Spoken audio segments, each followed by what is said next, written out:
Hi everyone, my name is Adrian Holloway, and last week me and my wife Julia and our two younger kids moved here to Frimley in Surrey. This is the house we're renting. We've come to be part of the Beacon Church, so if you're new, so am I. If this is the first time that you've clicked on to an online service with the Beacon Church, then let me introduce what we're doing at the moment. What we're doing at the moment is looking at people who met Jesus. This is week 2 of our new series. Jesus was meeting and helping ordinary people in Israel, and at the same time, Jesus was making some extraordinary claims about his own importance. Let's take a closer look. Well, one of the most blatant things that Jesus ever did to portray himself as Israel's Messiah was to get on a donkey up here at Bethpage and to deliberately go out and fulfill Zechariah 9:9, to sit on a donkey's colt, the foal of a donkey, and then to go in triumphant procession on Palm Sunday through this valley on the road and then up through the Golden Gate, which you can see behind me and is now blocked up. Jesus entered Jerusalem with the crowds shouting, "Hosanna to the Son of David! Blessed is he who comes in the name of the Lord." Jesus was making himself out to be the King of Jerusalem. Everybody who was there would have understood the significance of him coming in through this gate on a donkey. Jesus was saying, salvation is here. Back here in England, this is our old house that we're in the process of selling.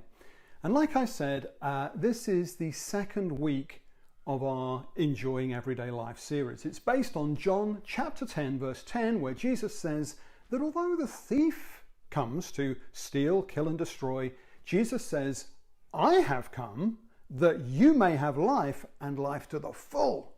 Jesus wants us to enjoy everyday life. He wants us to have an abundant life in this life before we die. But in reality, there are loads of things that can stop us from enjoying life, like an unexpected crisis. And today, we're going to see Jesus helping 3 people in a crisis which gets worse and becomes a crisis within a crisis. But Jesus guides them all through it and out the other side. Let's see what we can learn. We're going to read from Mark chapter 5 and verse 21.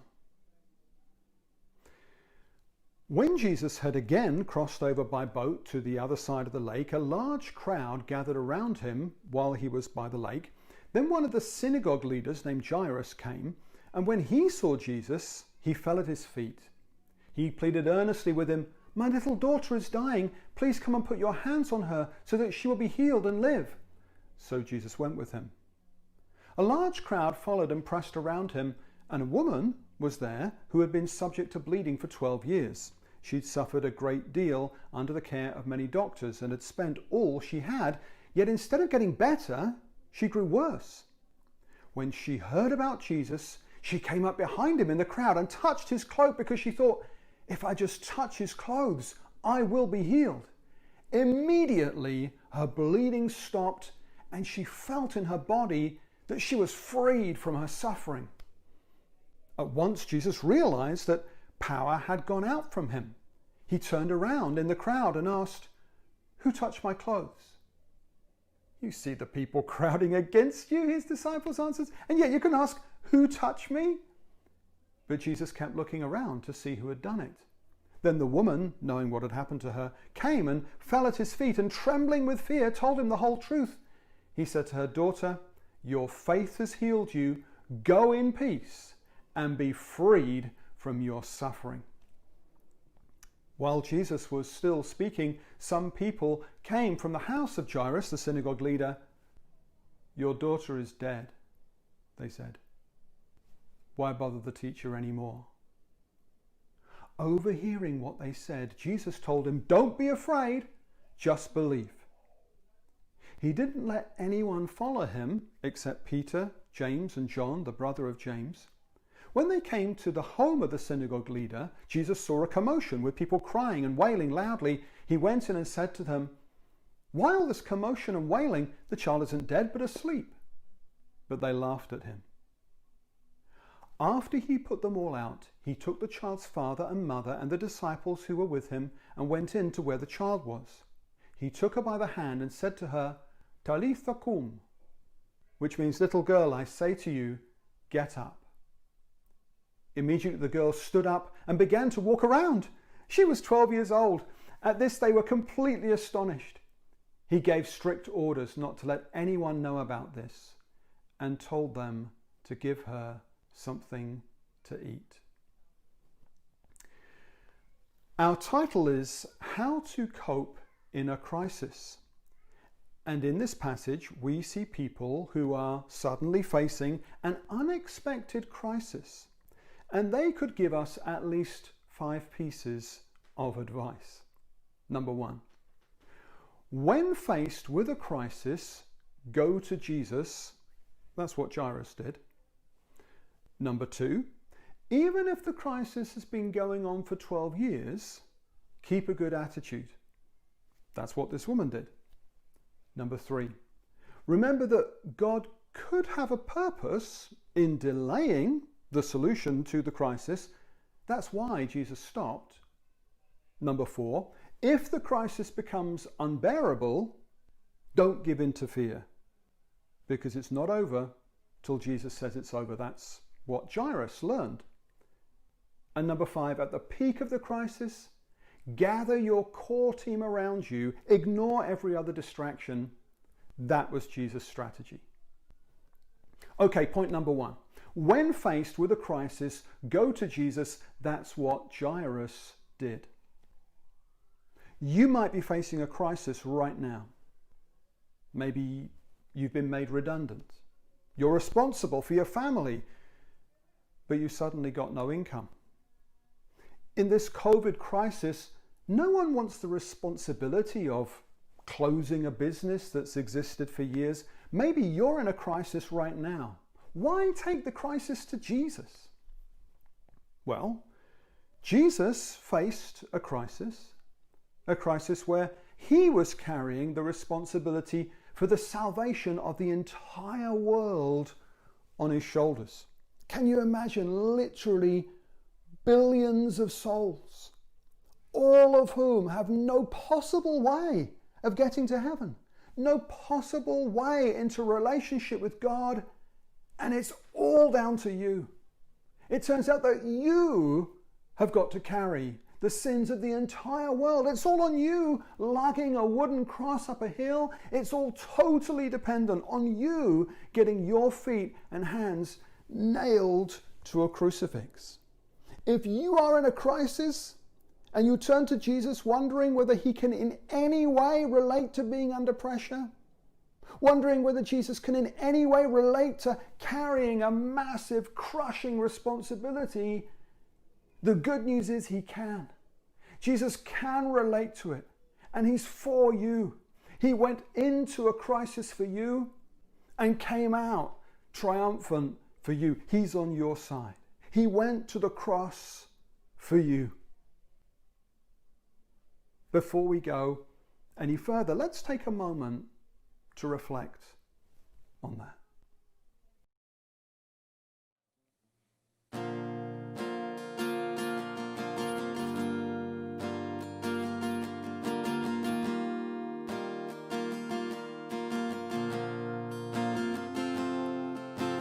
Chose the cross with every breath, the perfect life, the perfect death.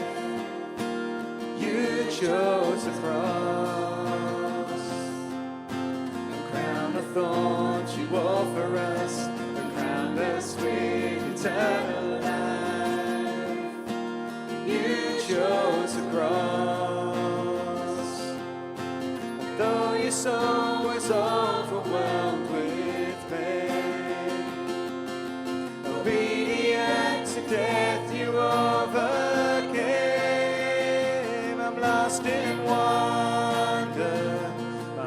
lost in love. I'm lost in praise forevermore because of Jesus' unfailing love. I am forgiven, I am restored.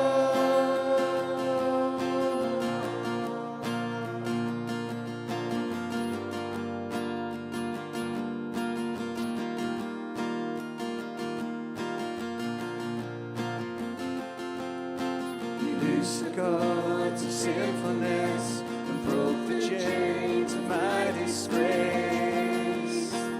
You chose the cross, and from the grave victorious, you rose again so glorious. You chose the cross. The sorrow that surrounded you was mine. Not my will, but yours be done, you cried. I'm lost in wonder, I'm lost in love, I'm lost in praise forevermore because of Jesus' unfailing love. I am forgiven, I am restored.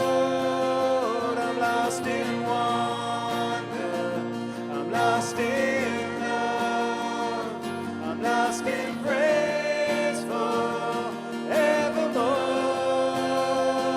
because of Jesus' unfailing love. I am forgiven, I am restored.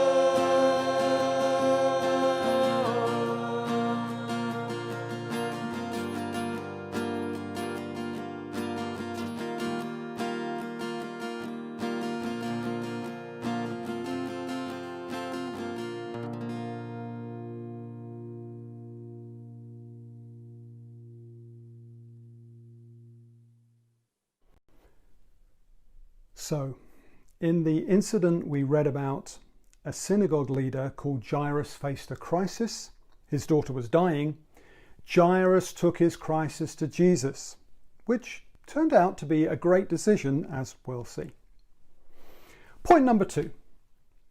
Even if the crisis has been going on for 12 years, keep a good attitude. That's what this woman did. The woman with the issue of blood had been bleeding for 12 years. She'd suffered under the care of many doctors. She hadn't got better, she got worse. She could have given up. She could have said, yes, I've heard that Jesus is in town. Everyone's talking about him. But what's the use of me bothering him? I'd get trampled by the crowd. And for what? Nothing's going to change. I've learnt a few things about real life, and nothing will ever change for me. Things in my life have been going from bad to worse for 12 years. I might as well accept that my life is on a downward trajectory. So I'm not going to waste whatever time I've got left chasing Jesus, she could have said. And if she'd said that, it would have been understandable. None of us would have blamed her. Instead, something within her rose up and she went after Jesus tenaciously, even though everyone around her and everything in her physical body was telling her no. Something within her was saying, yes, Jesus, if I just touch the hem of your garment. What a great attitude to have in a crisis. So no one is suggesting this is easy. When I'm in a crisis, I have to fight. I have to talk to myself out loud. I say, Adrian, nowhere in the Bible does God say, follow me and you'll never have a crisis. On the contrary, Jesus says to his followers, in this world you will have trouble. There's a promise. From Jesus to me, John chapter 16, verse 33. In this world you will have trouble, Jesus says, but take heart. I have overcome the world. The first crisis I had to face was when I was 17. The captain of my rugby team at school, Julian Belchamber, went out one lunchtime in his car. He just passed his driving test, and he never came back. He crashed his car just a few hundred yards from where my sister lives. My friend Julian was there one day and gone the next. I remember taking the field for our next match, and someone else was literally wearing his shirt. Julian had gone. But you see, it wasn't just Julian. There were two brothers, Andy and Phil Trembath. There was Jake Ryder. There were the Leighton boys. In total, I had 7 friends all die, one after another. I'd expected to get through those 2 years of sixth form with none of my friends dying. Instead, 7 of my friends died. And there was no rhyme or reason, no common thread, no explanation. What's so impressive about this woman is that even though her crisis had been going on for 12 years, she still had a good attitude in the crisis. She chose to have a good attitude in the crisis. She chose to do the right thing even when the wrong thing was happening to her. I want to be more like her. If my life seems to be going wrong and I can't do anything to change my circumstances, I can choose my attitude. We can make a choice right now. We can choose to not focus on what we don't have, but to give thanks for what we do have.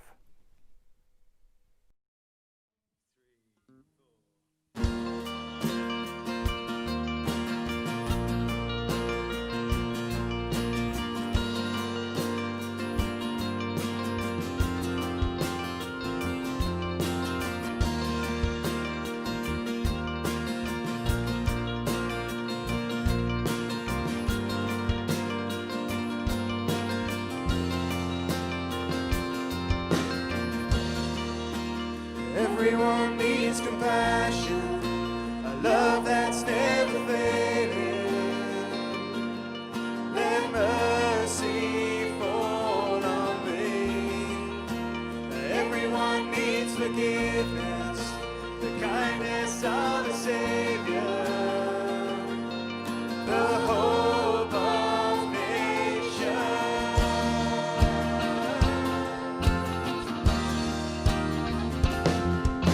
Savior, He can move the mountains. My God is mighty to save. He is mighty to save forever. Author of salvation, He rose and conquered the grave. Jesus conquered the grave.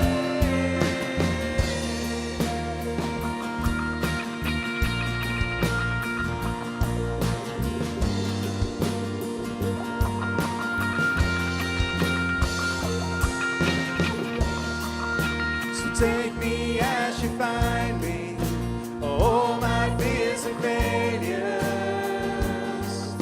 Fulfill my life again.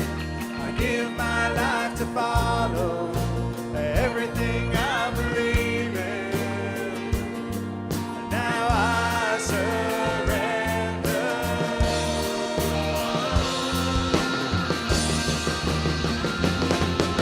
Savior, He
Point 3.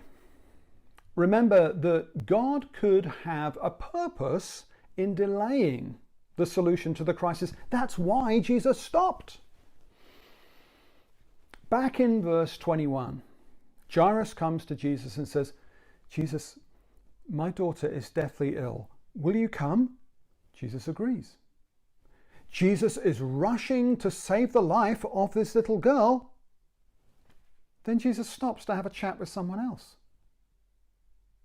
So Jairus has a crisis. His daughter is dying, but now to make matters worse, the solution to the crisis is delayed. It's like they're in the ambulance with sirens, nino, nino, rushing to save the girl's life. And then Jesus suddenly shouts from inside the ambulance, stop! I need to get out. I just need to talk to someone in that crowd we just passed through. What? Jesus, come on. Jesus, you haven't grasped the urgency of the situation. Think of Jairus. He must have been like, Jesus, we are in a crisis here. My daughter's life is hanging in the balance. And then to make the crisis worse, it's during this apparently unnecessary delay that Jairus hears the mortifying news. Don't bother the teacher anymore. Your daughter is dead. What a kick in the teeth. Just speaking personally, when I'm in a crisis and I begin to panic, often underneath the panic, I'm angry. Because I think that I should not be in this situation in the first place. This shouldn't be happening to me. And if there's even a chance of a solution, there should be no delay. And because I can't think of any good explanation for the delay, there can't be a good explanation. Now, what sort of logic is that? Yet, you and I wander away from God on that basis. Delays will create disappointment and rage, but when they become infected, when it contaminates you, it's because underneath the damaged area, you'll find a foreign object, a self-righteousness, a sense that God owes me. If you get rid of that, you'll be okay. But if you don't, if you say, I've worked very hard, God owes me, I shouldn't be in this crisis, I know how my life should go, it's self-righteousness. So what does God do? He allows delays. I don't know whether to laugh or cry about it, but God allows delays. That's about the long and the short of it.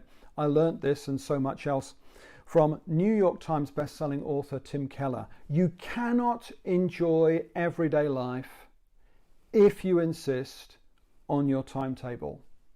The usual way the grace of God works is not on our timescale. Let's take a trivial example. Around the world, we find different approaches to punctuality. In some countries, if you are 20 minutes late, you say, sorry. In other countries, if you are 20 minutes late, that's routine. So imagine me saying, Lord, you're 20 minutes late. No apology. God is silent. I'm like, where's my apology? Well, what if God isn't British? 2 Peter chapter 3 verse 9 says, the Lord is not slow in keeping his promise, as some understand slowness. Seeing as God invented time, God can do what he wants. But I'm still annoyed. I still want to know, what's the point of the delay? Well, in a crisis, maybe we will understand the answer even more clearly than ever, because we are so desperate for an explanation. And the reason for this delay is that lost people matter to God. The question is, why, in the life or death struggle, does Jesus stop to prioritize the woman? This woman is not on the brink of death. Given the 2 patients, every accident and emergency doctor would say, the woman can wait, the little girl is the priority. So why does Jesus prioritize the woman? Well, what do we know about her? We know she wasn't just ill. She'd lost her money. It's like she's discovered the world can't help me. And after she's healed of her internal bleeding, Jesus realizes that unless he deals with her straight away, she's going to miss out on what God has for her. You see, this woman was a bit fearful. She's like, I just need to touch and run. She doesn't see the need for a personal relationship. So Jesus stops, pulls her out of the crowd to make her see that she needs to become a disciple and confess him publicly. Let's compare the two people. Jairus was admired, honored, and affluent. The woman is in the opposite situation. She's a woman in a man's world, and she's penniless. She'd spent all she had, and Jesus had already agreed to try and save the life of the daughter of this prominent person, Jairus.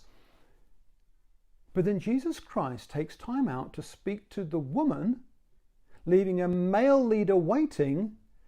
Jesus Christ confronts and overturns the world's standards of who's in and who's out. Jesus' blessing is not based on your position or your achievements. In Christ's kingdom, the way to be first is to be last. Down is up. Jesus is showing us through this delay that lost people matter to God. Lost people are God's priority. So this delay shows us the grace of God. The ceremonial laws said that if you were bleeding like she was, you couldn't go into public worship. Yet when she touches God, she's not struck dead. Instead, she's healed. She doesn't stop for God. God stops for her. God stops for a socially marginalized, unclean woman and prioritizes her over a socially superior religious man. The reason for the delay is that lost people matter to God.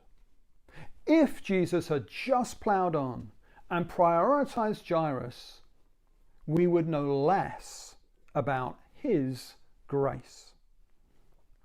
Maybe we can pause and think for a moment about his grace.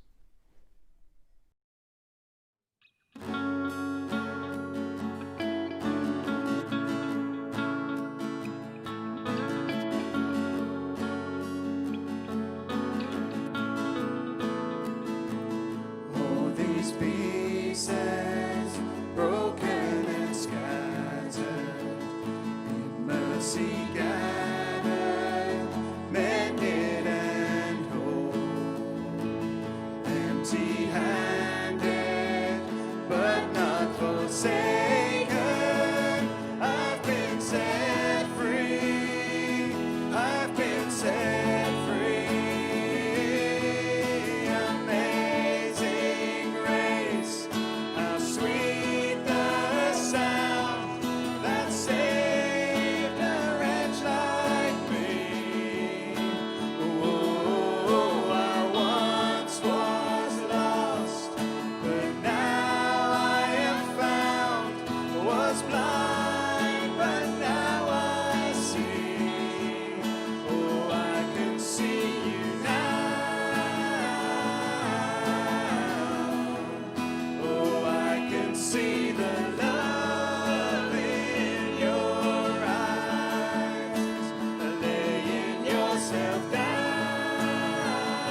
fourth point today is, if the crisis becomes unbearable, don't give in to fear, because it's not over till Jesus says it's over. That's what Jairus learnt. When Jairus is told the heartbreaking news that his daughter has died during the delay,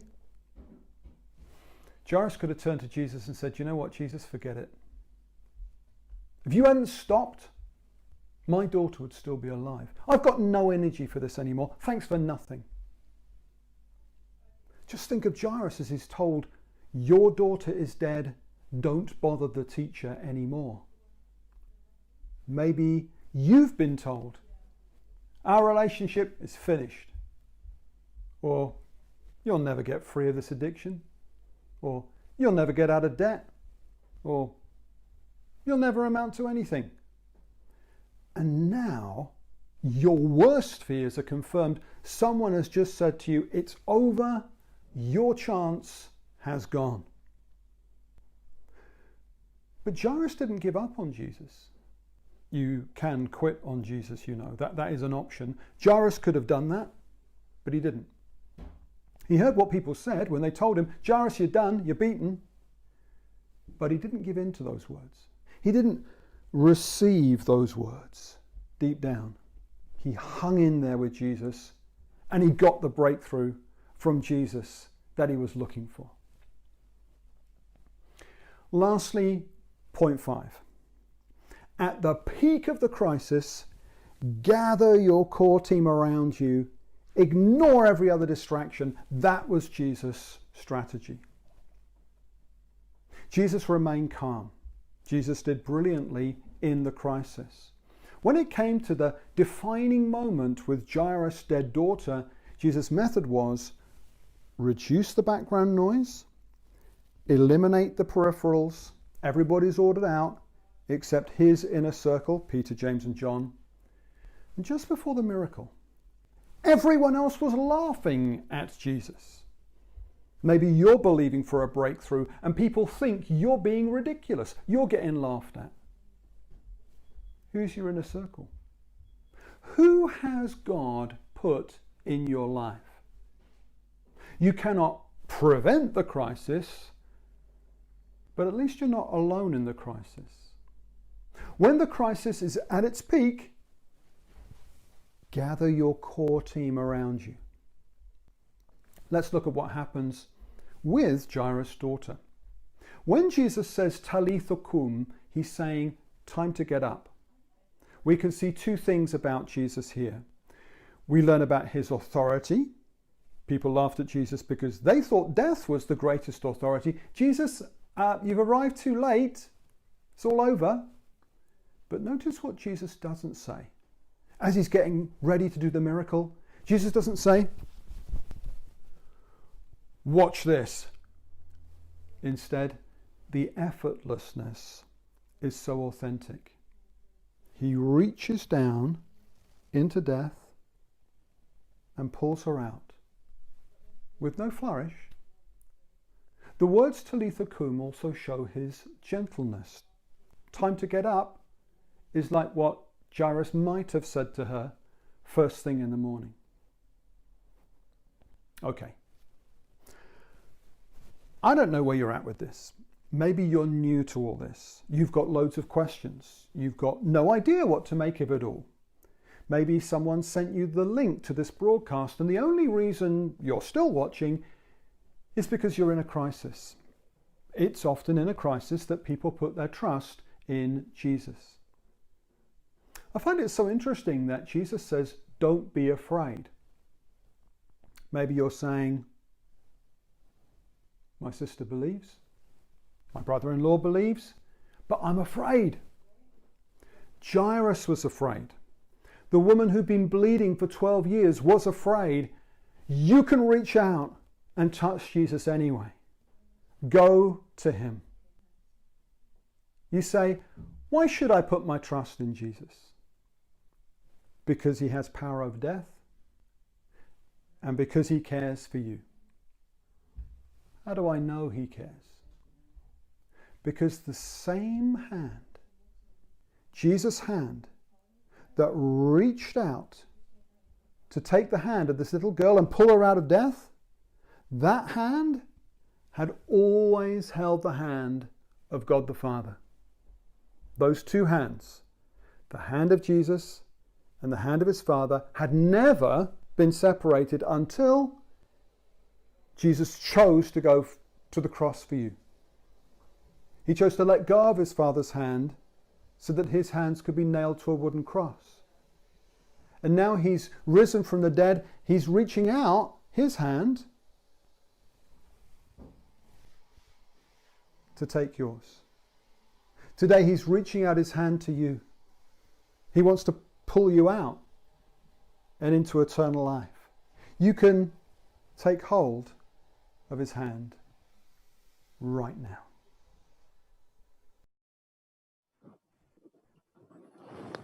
Thank you, Adrian, for sharing with us.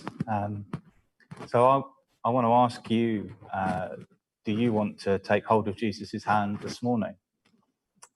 Like Jairus and the woman who had been bleeding for 12 years, do you want to put your trust in Jesus? The band are going to lead us in a song, and when they do so, a phone number will come on the screen, which you can text, and that will come through to me on this phone right now. And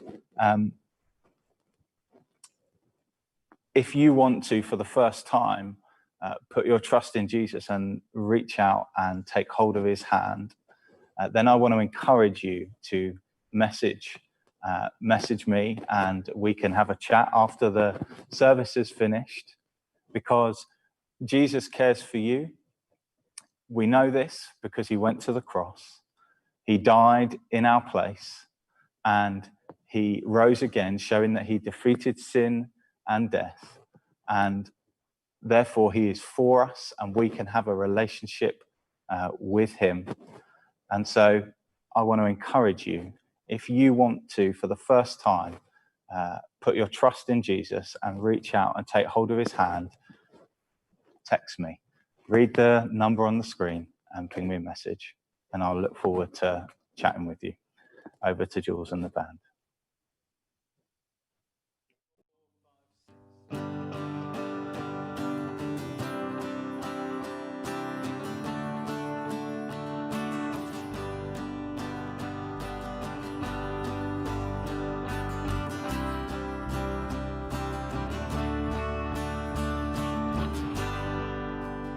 Here is love vast as the ocean, loving kindness as the flood. When the Prince of Life, our ransom, shed for us his precious blood, and who his love will not remember, who can cease to sing his praise? He can never be forgotten throughout heaven's eternal day.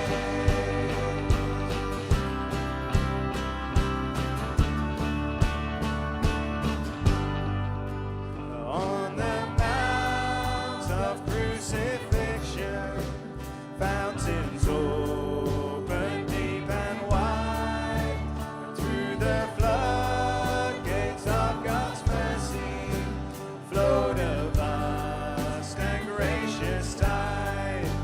Grace and love like mighty rivers poured incessant from above, and heaven's peace and perfect justice kissed a guilty world in love.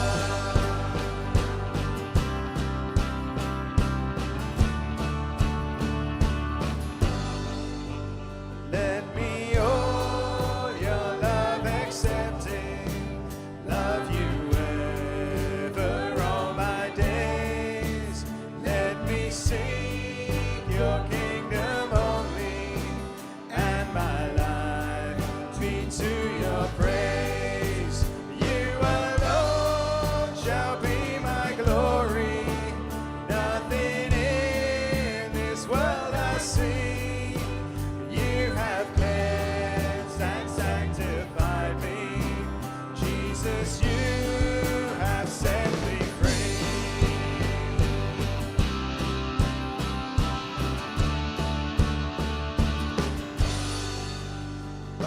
your truth, Lord, you direct me by your Spirit and your word and your grace. My need is meeting as I trust in you, my Lord. Of your fullness you are pouring your great love and power on me, without measure, full and endless, drawing out my heart to thee.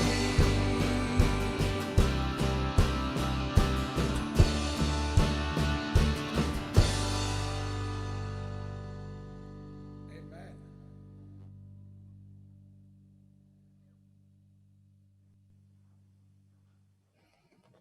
Thank you, Jules and the band, and thank you very much for joining us for our last ever Church at Home service. Next week, we look forward to seeing you here at the Beacon Centre in our new studio for our first ever Church Online service. We pray that you have a fantastic week. From Adrian and I here, it's goodbye, God bless, and we look forward to seeing you next week. Take care. Bye-bye. You endured it all, suffered death to set me free. By the blood we now come, Lord, with confidence we come to worship you. Worship you.